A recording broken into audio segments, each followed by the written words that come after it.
Pusat Pelaporan dan Analisis Transaksi Keuangan (PPATK) memblokir rekening milik mantan pejabat Ditjen Pajak Kementerian Keuangan, Rafael Alun Trisambodo.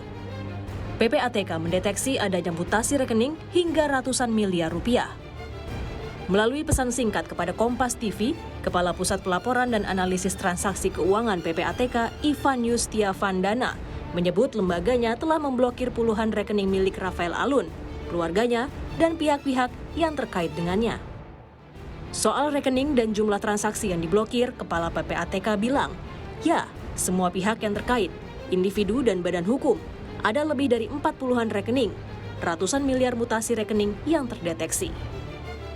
Kekayaan tak wajar ex-pejabat pajak Rafael Alun Trisambodo selama ini tak terendus, diduga karena ada pencucian uang profesional dan nomine untuk menyamarkan hartanya.